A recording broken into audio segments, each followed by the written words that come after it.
बोलो श्री कृष्ण भगवान की जय हो। श्री भागवत सार की जय।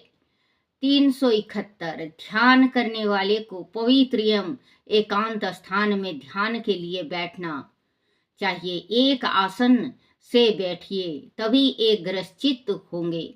माला फेरते वक्त आसन एक ही होना चाहिए। जगह जगह अपना माला को लेके नहीं घूमना चाहिए। फिर अगर माला को लेके घूमोगे तो आपका पूजन माला का फल नहीं मिलेगा। 372 जिसका पेट भारी हो वह ब्रह्मचार्य का पालन नहीं कर सकता। ध्यान करने वाले को ब्रह्मचार्य पालन करना चाहिए। शरीर से ब्रह्मचार्य पालन बहुत करते हैं किंतु मन से नहीं। मानसिक ब्रह्मचार्य भंग करना शारीरिक ब्रह्मचार्य भंग करने के समान है। एक दिन ब्रह्मचार्य का भंग हो जाए तो 40 दिन तक मन शीतल नहीं होगा। बच्चों, अगर आप बाल ब्रह्मचारी का ये कर रहे हैं, व्रत धारण किए हैं बाल ब्रह्मचारी का, जैसे आप हनुमान जी के व्रत रख रहे हैं और हनुमान जी के व्रत में आपने हनुमान जी का व्रत रख लिया और आप बाल ब्रह्मचारी 41 दिन के वास्ते हो, आपने व्रत ले लिया और आप पालन भी कर रहे हो। लेकिन अगर मान लो किसी को भी देख लिया, आपने किसी स्त्री को देख लिया या अपनी स्त्री को देख लिया और मन में आपके कुछ भावना आ गया तो बाल ब्रह्मचारी टूट जाता है बच्चों, क्योंकि मन में विकार आ गया। आपके शरीर तो आपका बाल ब्रह्मचारी है लेकिन मन नहीं।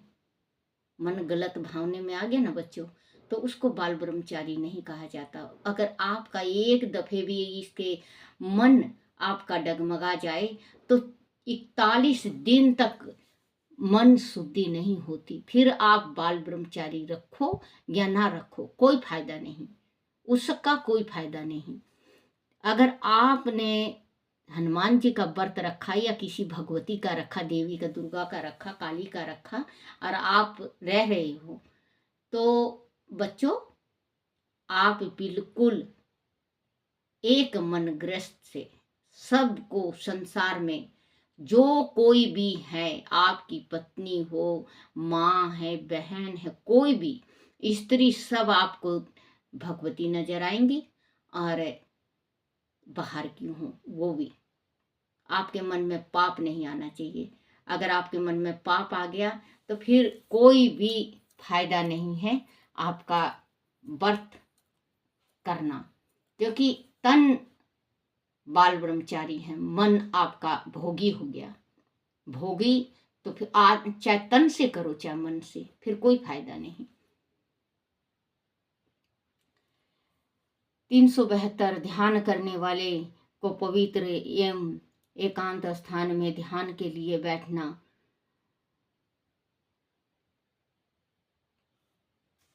जिसका पेट भारी वो बाल ब्रह्मचार्य का पालन नहीं कर सकता। ध्यान करने वाले को बाल ब्रह्मचार्य पालन करना चाहिए। शरीर से ब्रह्मचार्य पालन बहुत करते हैं किंतु मन से नहीं। मानसिक ब्रह्मचार्य भंग करना शारीरिक ब्रह्मचार्य भंग करने के समान है। एक दिन ब्रह्मचार्य भंग हो जाए तो 40 दिन तक मन शीतल नहीं होता। 373 ध्यान बिना ईश्वर की अनुमति नहीं होती। ध्यान बिना ईश्वर की अनुभूति नहीं होती। अंत ध्यान का अभ्यास करें। 374 तुम्हें जो स्वरूप अच्छा लगे उसका ध्यान करो। भगवान का लिखा है बच्चों, इसमें भगवान का लिखा है कि तुम्हें जो सा भी स्वरूप अच्छा लगे उसका ध्यान करो। ये नहीं कि आप किसी स्त्री का ध्यान मन में लेके बैठ गए, वो ध्यान तो बच्चों नरकगामी है। भगवान के वास्ते बताया गया है कि आप गलत मत ले लेना इसका। तुम्हें जो स्वरूप अच्छा लगे, भगवान की तस्वीर जोन सी अच्छी लगती है और आप बसा लो। मैंने आंखों में बसा ली तेरी मूर्ति, तो आंखों में बसा लो, आंखों से बसा के आत्मा में उतार लो, तो भगवान का ध्यान उसमें होता है। ये नहीं कि जिसमें जो बताया है तुम्हें जो स्वरूप अच्छा लगे उसका ध्यान करो। ये नहीं कि आप किसी स्त्री का ध्यान करने बैठ जाओ कि भगवान मुझे ये मिलनी है।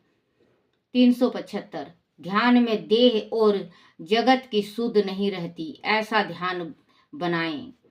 376 ईश्वर चिंतन करते करते जीवन ईश्वरमय बनता है। ध्यान करता जिसे स्वरूप का ध्यान करता है, उस रूप धैर्य की शक्ति उसमें आती है। किसी भी चीज का आप माँ भगवती का ले लो या किसी भगवान का ले लो, शंकर भगवान का ले लो, कृष्ण का ले लो, हनुमान जी का ले लो, सालासर का ले लो, बालाजी का ले लो, और इनका खाटू श्याम का, आप चाहे किसी का भी मन में बसा के दो, आप पूजा पाठ करते हैं और उनका भक्ति वो करते हैं, तो भगवान स्वयं आके उसके दिल में विराजमान हो जाते हैं।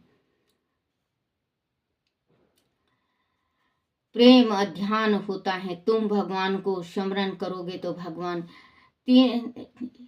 ईश्वर चिंतन करते करते जीवन ईश्वरमय बनता है। ध्यान करता जिस स्वरूप का ध्यान करता है, उसे रूप धैर्य की शक्ति उसमें आती है, उसमें शक्ति आ जाती है। क्योंकि आत्मा में भगवान विराजमान होंगे तो उसमें तो खुद ही उसके जीवा में माँ सरस्वती का वास हो जाएगा। 377 प्रेम अनुनय चित्त होता है। तुम भगवान को स्मरण करोगे तो भगवान तुम्हें सदा 376 ईश्वर चिंतन करते करते जीव ईश्वरमय बनता है। ध्यान करता जिस स्वरूप का ध्यान करता है, उसे रूप धैर्य की शक्ति उसमें आती है। प्रेम 377 प्रेम अधंचित होता है। तुम भगवान को स्मरण करोगे तो भगवान तुम्हारे सदा याद रखेंगे। अधिक से अधिक प्रेम भाव बढ़ाएं। 378 भगवान के भक्त भगवान से अधिक महत्वपूर्ण होते हैं। 379 माता पिता गुरु अतिथि और सूर्य से प्रत्यक्ष देव हैं, उनकी सेवा करें। बच्चों देखो, माता पिता और गुरु और सूर्य देव ये प्रत्यक्ष देवता हैं, इनका खूब सेवा करना चाहिए। जैसे माता पिता का सवेरे उठो, उनको अगर चल नहीं सकते तो आप बिठाओ, हाथ पैर दबाओ, उनका कुल्ला मुखारी करवाओ, चाय पिलाओ, तो बच्चों वो सेवा है। फिर इसके बाद नहाओ धो, सूर्य देवता को अर्घ दो। आप देख लेना आपके घर में किसी चीज की भी कमी नहीं रहेगी। क्योंकि कहते हैं माता पिता जिसको आशीर्वाद दे देते हैं भगवान रोक नहीं सकता। अगर माँ बाप का आत्मा तड़प के वो दुर्शीष दे दें तो भगवान उसको भी पलट नहीं सकता। तो बच्चों अपने माँ बाप को खुश रखा करो, क्योंकि माँ बाप से बढ़ के इस संसार में कोई भी चीज नहीं है। माता पिता से बढ़ के इस संसार में कुछ भी नहीं है। माँ है तो सब कुछ है, भगवान है, देवी है, देवता है, सब कुछ है।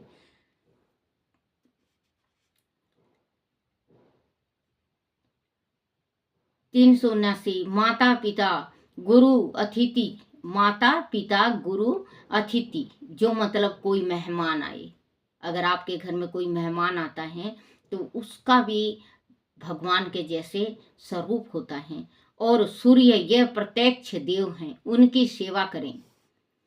380 बुढ़ापे में शरीर दुर्लभ हो जाता है। शरीर जब थक हो जाता है। शरीर जब थक ठीक है, शरीर जब तक ठीक है तब तक बाजी आपके हाथ में है। धर्म अर्जन का अवसर काल मिले ना मिले, क्योंकि अगर शरीर आपका ठीक है और बुढ़ापा नहीं है अभी, आप राम को जप लो, भगवान को, हरि को आप मना लो, उनको जप लो, तो आज आपके हाथ में सब कुछ है। और कल बुढ़ापा आ गया बच्चों, तो आप ये सोचोगे कि मैं भगवान का नाम लेऊं या पूजा पाठ करूं या कूद कूद के मैं भगवान को मना लूं, तो भगवान नहीं मानेंगे। क्योंकि बच्चों, आप पूजा करते वक्त खांसोगे, आप पूजा करते वक्त सांस नहीं आएगा, आप बैठ नहीं सकोगे। आप बच्चों, बहुत बुढ़ापा बहुत खराब है, बुढ़ापा का तो नाम ही खराब है। और ये सत्य सबको आना ही आना है। ये सत्य आज आप में, आप यौवन हैं, आप जवान हैं, आप तंदुरुस्त हैं, आपका शरीर चल रहा है, तो ये मत सोचो बच्चों कि कल आपको बूढ़ा नहीं होना है। बूढ़ा तो सबको होना है। तुझे सूरज कहूँ या चंदा, तुझे दीप कहूँ या तारा, मेरा नाम करेगा रोशन, जग में मेरा राज दुलारा। कब से तड़प रहा था कोई आंगन में मेरे खेले, नन्ही सी खुशी के बदले मेरी सारी दुनिया ले ले। आज उंगली पकड़ के तेरी मैं चलना सिखलाऊं। एक पिता अपने पुत्र से कहता है, एक पिता अपने पुत्र से कहता है, तुझे सूरज कहूं या चंदा, मेरा नाम करेगा रोशन, जग में मेरा राज दुलारा। पिता कहता है अपने पुत्र से, आज उंगली पकड़ के तेरी मैं चलना सिखलाऊं, कल लाठी पकड़े न मेरी, जब मैं बूढ़ा हो जाऊं। क्योंकि पुत्र से पिता कहता है कि बेटा, आज उंगली पकड़ के तेरी मैं चलना सिखा रहा हूँ, कल वृद्धावस्था बाल अवस्था जैसे होता है बच्चों, अगर मानो तो वही गंदगी, वही पोटी करना, वही बाथरूम करना, वही दांत नहीं रहना, वही नाक से पानी आना, खांसना, उल्टी करना, पोटी करना, हर एक चीज जो आप बालपन में, जो बच्चेपन में, जो छोटा बच्चा होता है वो करता है, वो बुजुर्ग हो जाता है उस टाइम उसका चालू हो जाता है। तो बच्चे को सभी कोई प्यार लाड करके सफाई कर देते हैं, लेकिन बूढ़े को क्यों नहीं। आज आप छोटे हो, आपके माता पिता सेवा कर रहे हैं, तो कल आपका फर्ज है, एक हाथ दे दूसरे हाथ ले।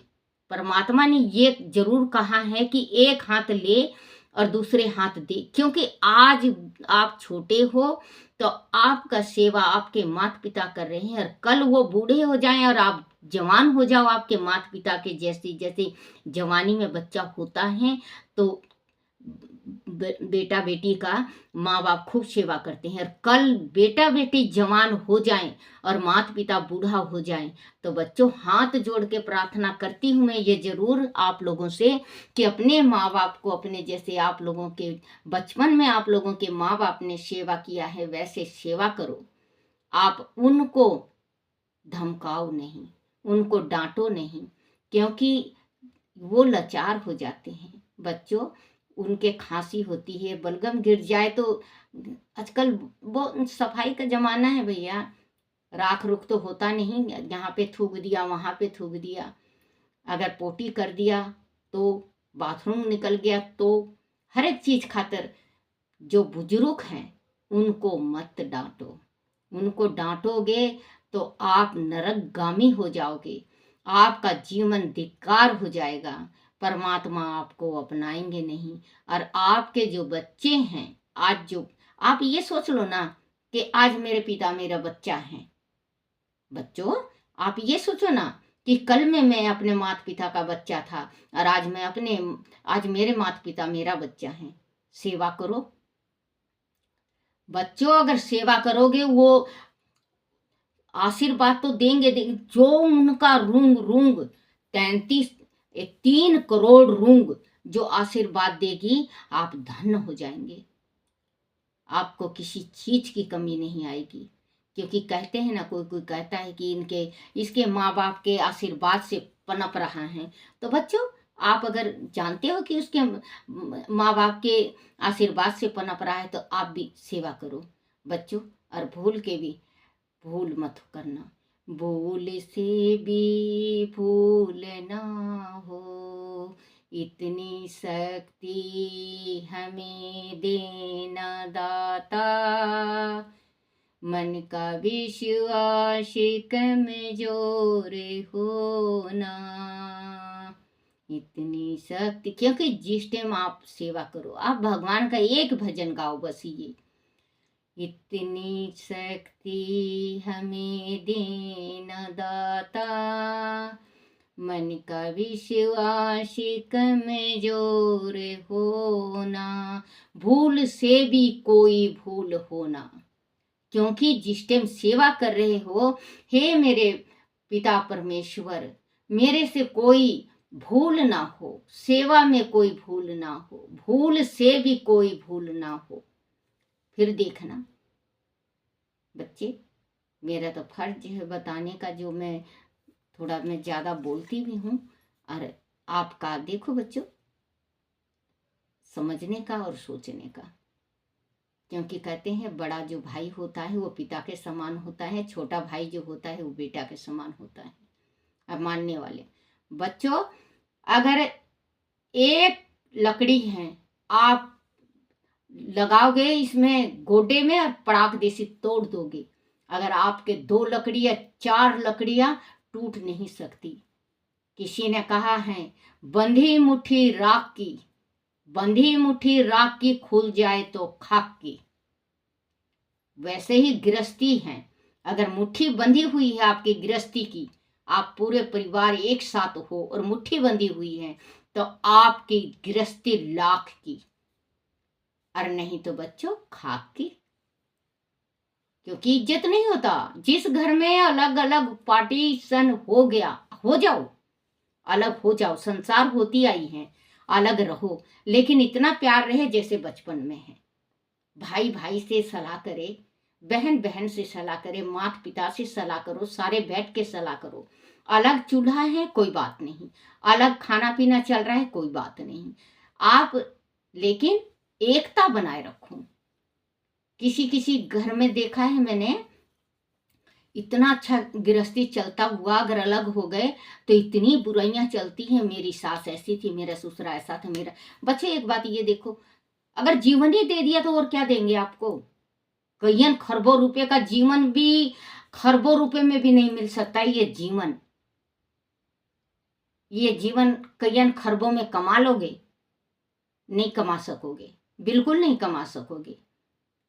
अगर आप 10 खरब भी दे दो तो ये जीवन मिल नहीं सकता है। वो माँ बाप ने इतना अनमोल रतन आपके शरीर के रूप में दिया है, आत्मा के रूप में दिया है, पढ़ाई लिखाई के रूप में दिया है, आपकी शादी ब्याह के रूप में दिया, और आप एक चुटकी बजा के अपने माँ बाप को भूल जाते हो।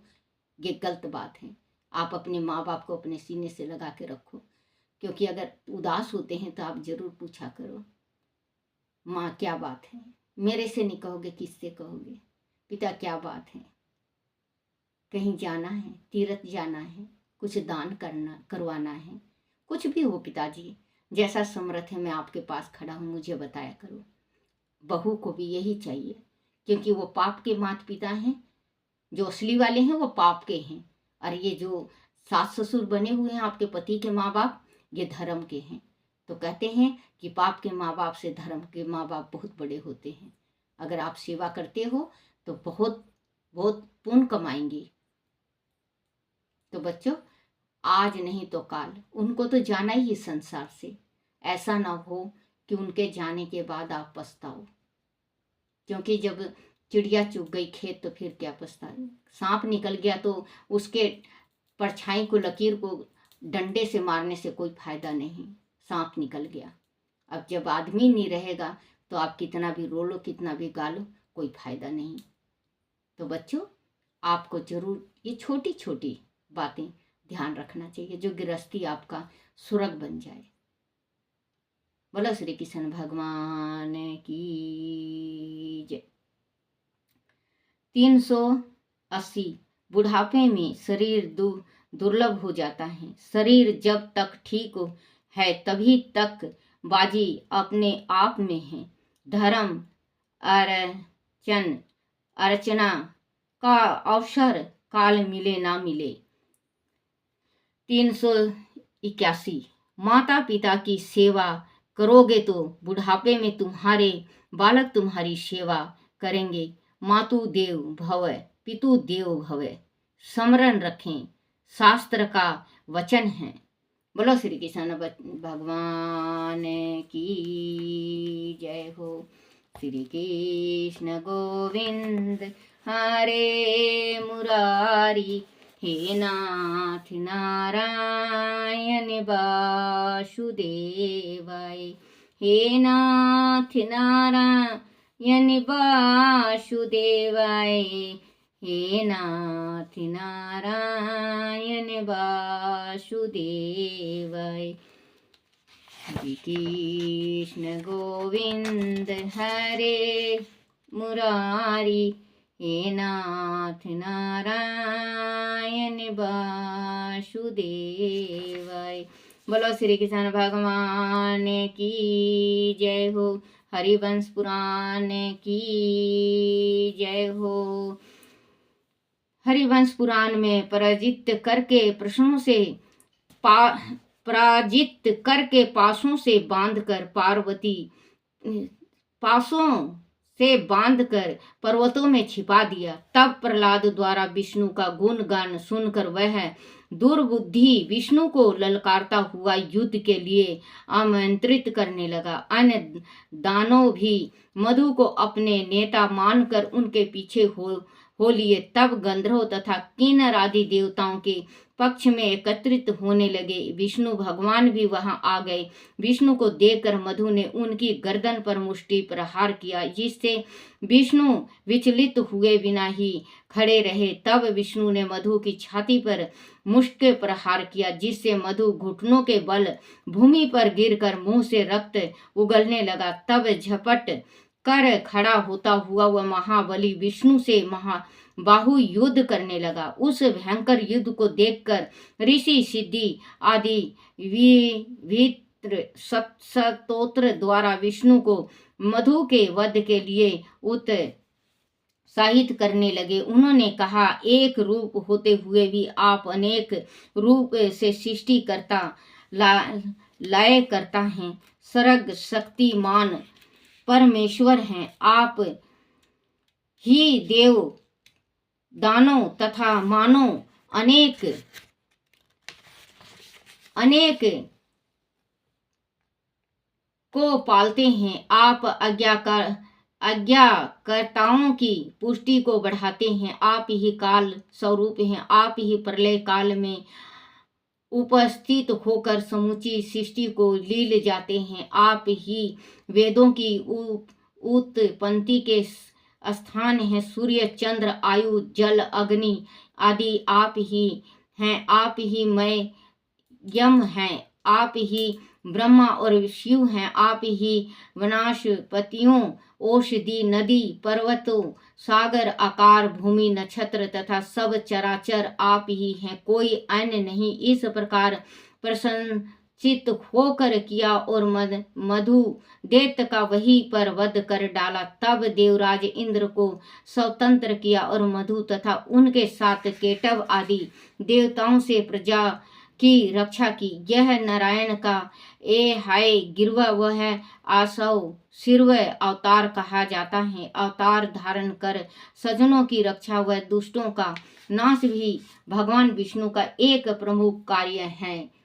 बोलो श्री कृष्ण भगवान की जय। देवताओं को शास्त्र देना।